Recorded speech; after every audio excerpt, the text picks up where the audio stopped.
Narayana, Narayana, Narayana, Narayana. Om Shri Ganeshaya Namaha. Om Shri Saraswatyai Namaha. Om Shri Gurubhyo Namaha. Harihi Om Tat Sad.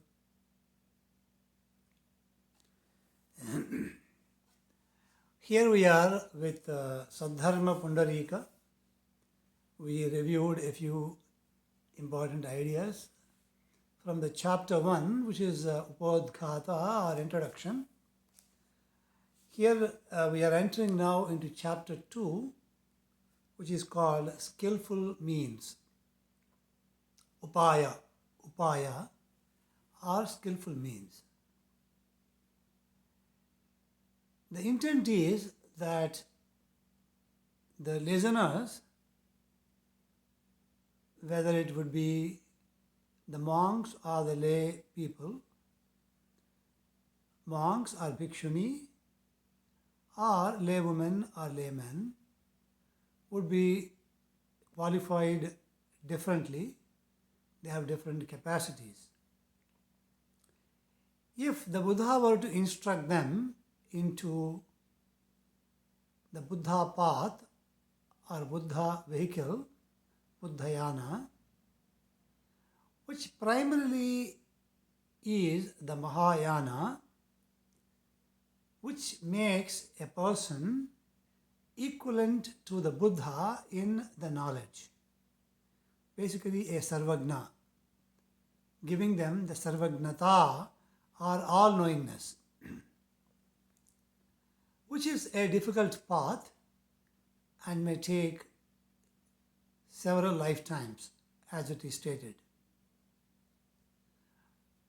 So, it may not be easily understood by men of different capacities or varying capacities.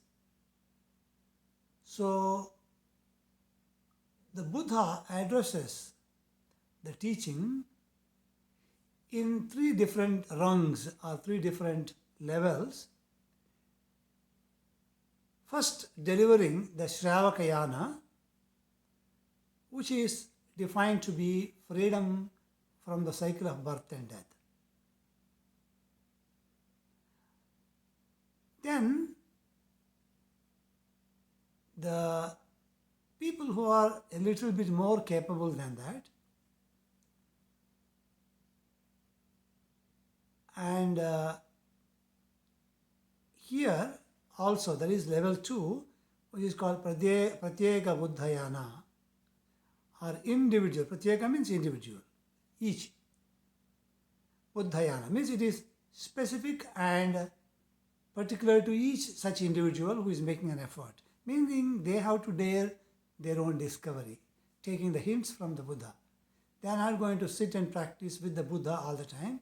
They take the instruction and start living in a secluded place and start pondering on this impermanence and emptiness of the individual and what is called as a pratitya samutpada or dependent origination, and discover the truthness or truth of that statement of dependent origination on their own and experience freedom from sorrow. And the wrong notion of individual being an agent of action. Rather, the life centered around an individual, that they've overcome. They realize that there is no individual self. But based on this principle given by the Buddha, the dependent origination, and they rediscover that. They rediscover that in their own meditations. That is the purpose. But they are not, in the second level, similar to the first level, they are not bothered about the salvation or liberation of other people, other individuals, men or women in the society. So the first 2 yanas or the vehicles are primarily meant as individual goals. And the third vehicle, which is the Bodhisattva Yana or Mahayana, is to discovering one's soul liberation or freedom while making an attempt to deliver peace and joy to everybody by helping them by any means that they can. By practicing 6 perfections: dana, kshanti, virya, meditation, dhyana, and views. By perfecting them, then they experience their own freedom. They realize that there is no individual, all is one. But this is achieved through service to everybody. Here, this discovery is not in seclusion. This is while living here in the society, while working for the people in the society, but working with a little bit more diligence and integrity by cultivating exaltation in 6 different aspects, paramitas. To teach this, the Buddhas variously use skillful means. So those skillful means and the context of that is what is being presented here.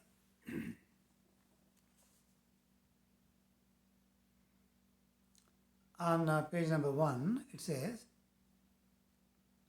at the time the Bhagavat arose tranquility and insight out of Samadhi and addressed Sariputra. So this teaching is happening in the Jetavana, at the Rajagraha on the Gridhra Kuta, or the eagle's hillock, which is the current day Patna in the Bihar, state of Bihar in India. He addressed Sariputra, who is the primary disciple of Buddha. Profound and immeasurable is the wisdom of the Buddhas. The gate to their wisdom is hard to enter and difficult to understand. Means gaining the Buddha knowledge is an arduous task. That's what he's saying here. None of the Shravakas and Pratyeka Buddhas may be capable of understanding it, because their mental capacities are of lower grade. They may not be able to comprehend the complete knowledge of the Buddha. Why is that? The Buddha is asking question himself and then answering. The Buddhas have closely attended innumerable hundreds of thousands of myriads of kotis of other Buddhas. So what he is emphasizing here is the true knowledge can be got by attending to other many jnanis, or the knowers of the truth. It is not simply by cultivating a state of mind based on the understanding of what is, for example, in the Shravakayana, the 4 Noble Truths, or in the Pratyeka Buddhayana, the dependent origination, or Pratitya Samutpada. By understanding those principles, you can primarily get rid of sorrow that is in an exalted or a gross state, and find tranquility and enter into the beginning stages of nirvana. But to be able to gain complete knowledge, as we were saying earlier, what is the nature of nirvana? You cannot be getting it by a very easy means. So he is saying these bodhisattvas who are capable would have attended many jnanis and tried to understand their teaching, and whereby over a long period of time they will have a grasp of the true nature of the self, which is their own nature, and be one with it.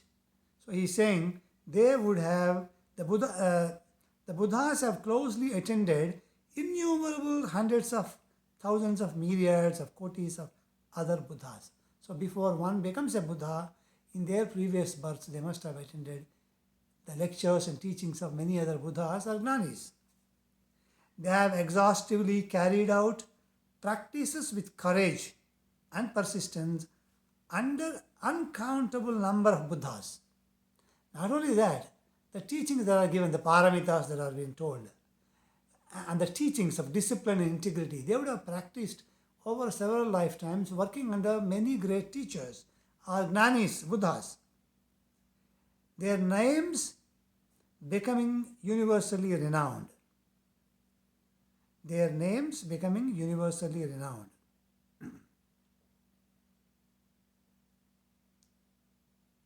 They have They have exhaustively carried out practices with courage and persistence under uncountable numbers of Buddhas, their names becoming universally renowned.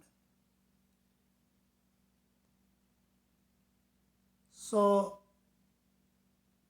these bodhisattvas over a long period of time are also well known.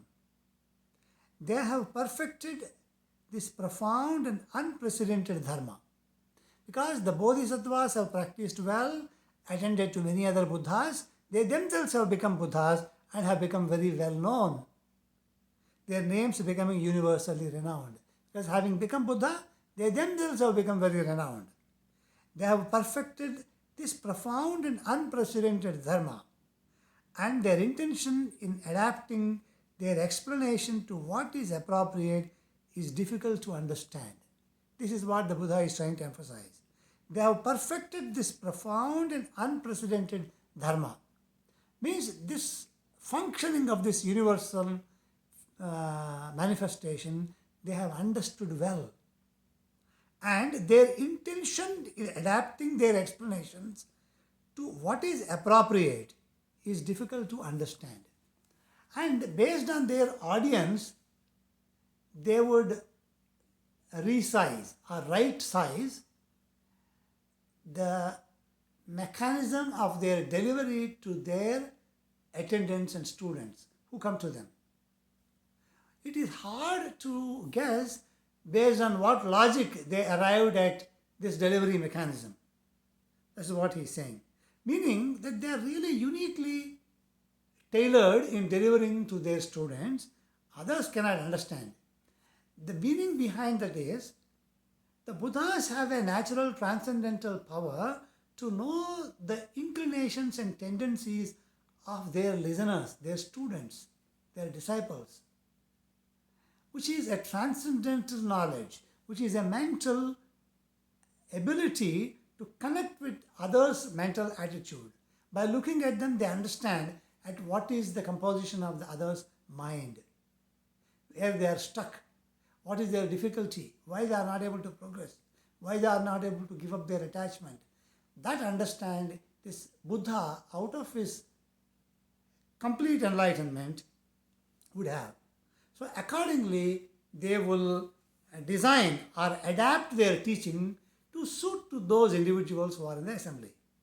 So you and I cannot understand why they did it, because we don't have the transcendental knowledge based on which this Buddha is teaching. This is what is meant here. Then he says, O Sariputra, after attaining Buddhahood, I expounded the teaching extensively with various explanations and illustrations, and with skillful means, upaya, led sentient beings to rid themselves of their attachments. Why is this?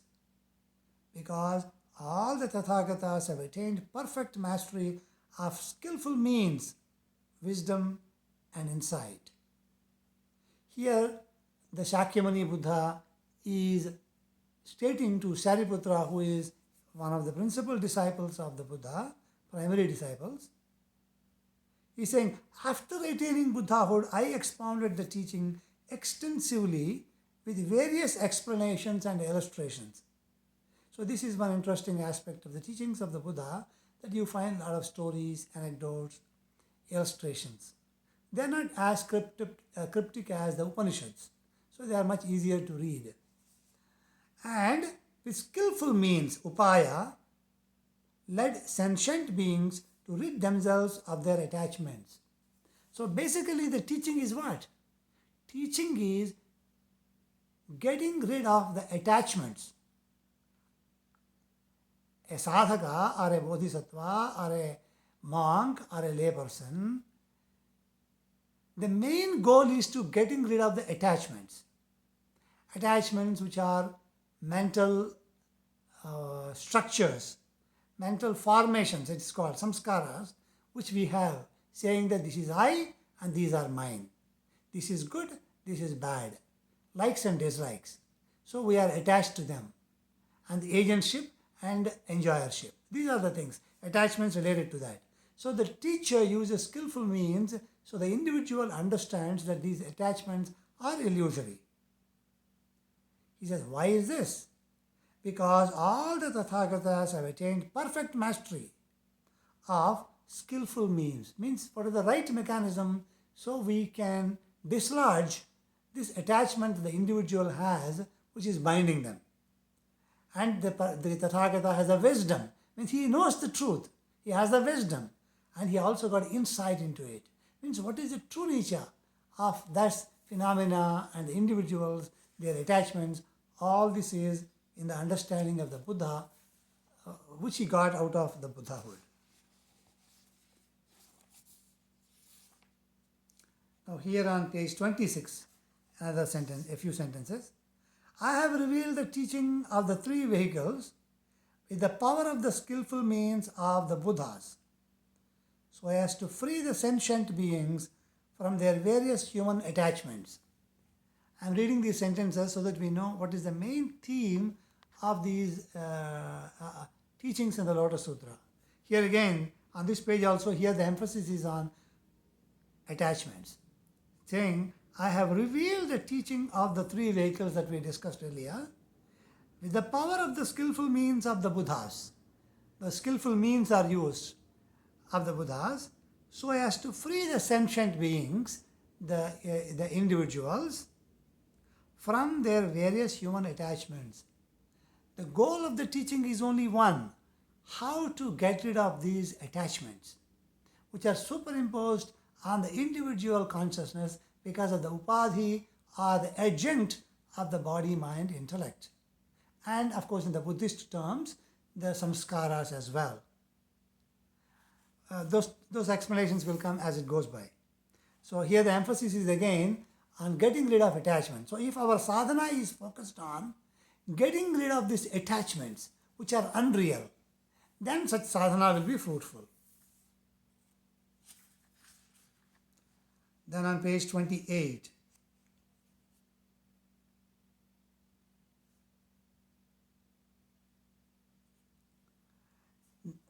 then Sariputra again addressed the Buddha. O Bhagavat, please explain it. I entreat you to explain it. Because in this assembly there are innumerable hundreds of thousands of myriads of kotis of incalculable sentient beings, sharp in faculties and possessed of wisdom, who have previously encountered the Buddhas. So these are the qualifications. So before being able to understand the final truth directly, the preparation includes having faculties which are sharp intellect, stable mind, free from emotional upheaval. So that's what is happening. Here are the people in the assembly, the bodhisattvas in the assembly, great people in this assembly, who have sharp intellect, meaning if you explain, they are capable to understand. They are not elementary students. And possessed of wisdom. They also have great wisdom, practical wisdom. They have their priorities clear. So they will be able to understand if you kindly explain them. Who have previously encountered the Buddhas. This is not the first time they came into the company of the Buddhas. They met many people in their previous lives. So they are well prepared. So kindly do explain so some of us and all of us can gain this transcendental wisdom that you possess out of the Buddha word. When they hear the teaching of the Buddha, they will trust, believe and accept it. So we see this statement in several places, meaning who are the people who will be able to gain this knowledge. In the Gita we say, Shraddhavan labhate gnanam tatparaha samyatendriya. Means one who is endowed with Shraddha means faith, as it is translated as, means faith in the teacher and the faith in the teaching. That the teaching is true and the teacher is my well-wisher and he is giving me this wisdom. Such openness is Shraddha. Not having a doubt. I don't really know whether the teacher knows or not, whether this is a true statement or not, whether it is going to deliver me to fruit that I am looking for, joy and freedom or not. Such doubts are not entertained. They are looking for the teaching that can be, that is the truth, so they can start implementing in their life. Such openness is called Shraddha. Here also Buddha is Sariputra is reassuring Buddha, the same thing. Why then, when they hear the teaching of the Buddha, they will trust, they will believe and accept it. This is Shraddha. So the Shraddha has three different dimensions in the way the sentence is explained. They will trust it. They don't look at it with mistrust. They have a trust in it. And then they believe it. Means it works. Means this works. This is true and it works. And they say this is suitable for me. And I am capable for taking this. I am not a mismatch for this. I am a right match for this. That is believing in that. Believing in oneself that they can achieve it. Believe and accept it. They accept the teaching. They say, yes, I am going to follow from today.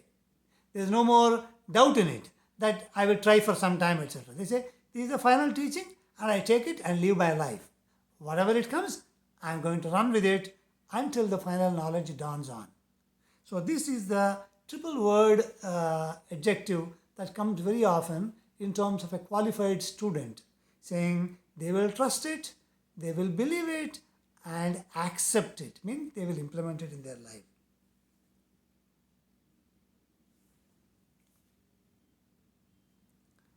And it says,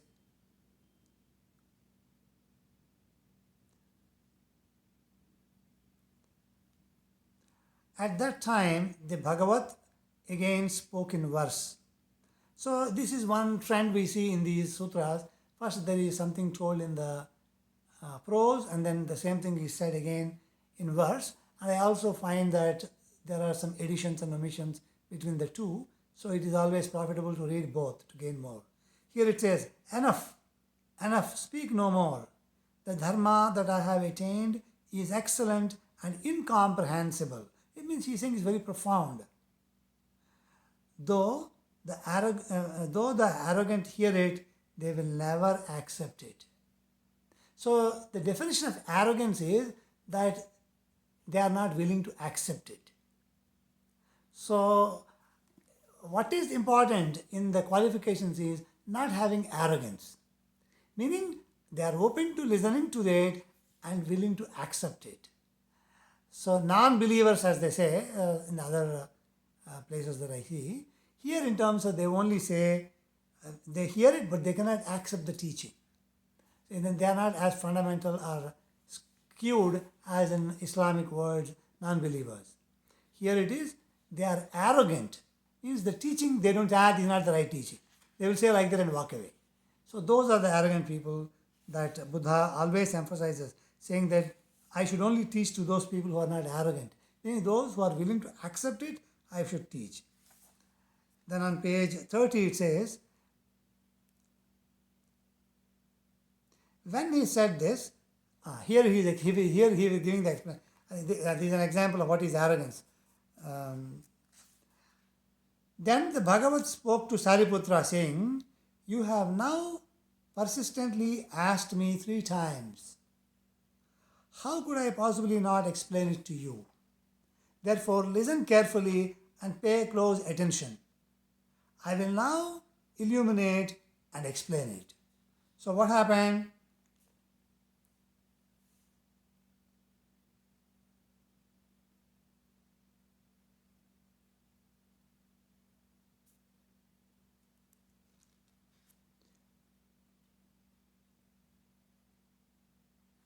So as Sariputra asked 3 times and Buddha said, therefore I will now illuminate and explain it.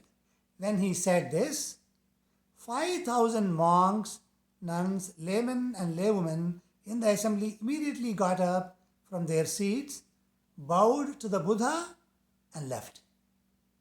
They could not muster this demand placed by the Buddha, saying there must be trust, belief, and acceptance should be there in what I am going to teach.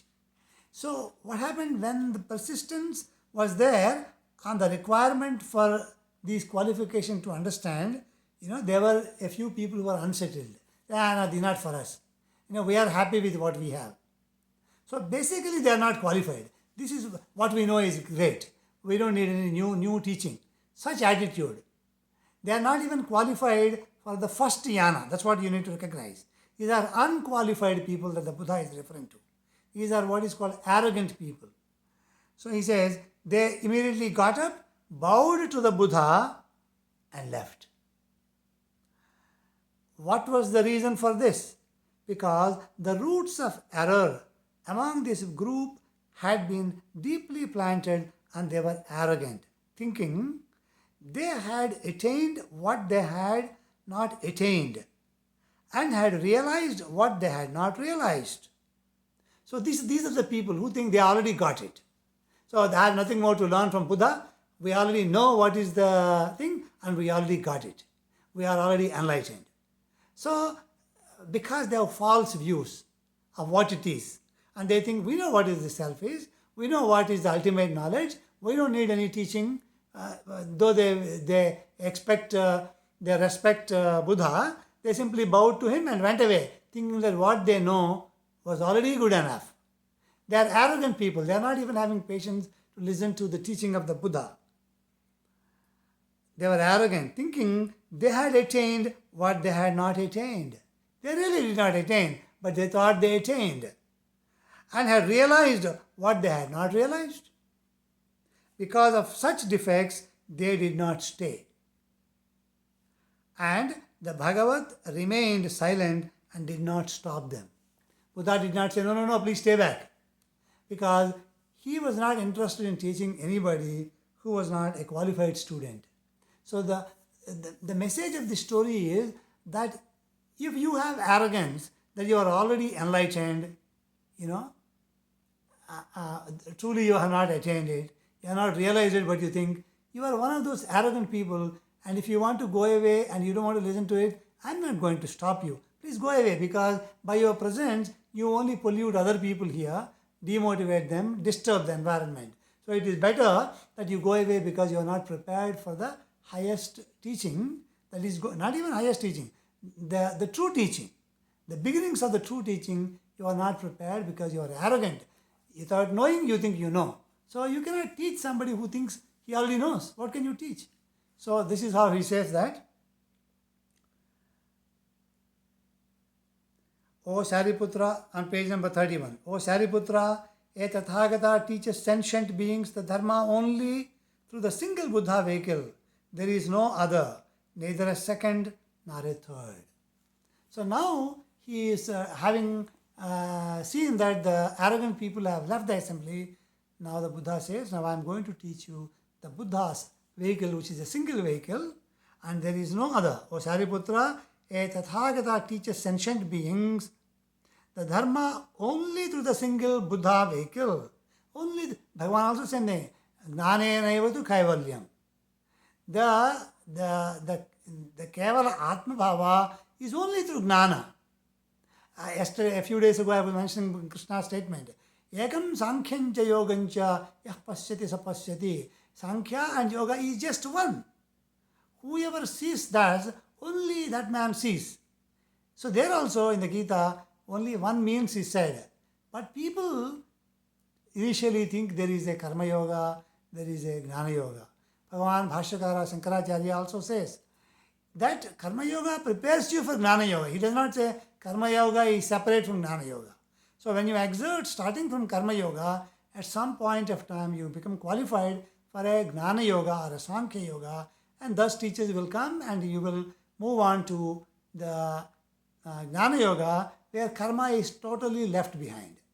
But there is no conjunction or simultaneous involvement in both karma and gnana for the same individual at the same time.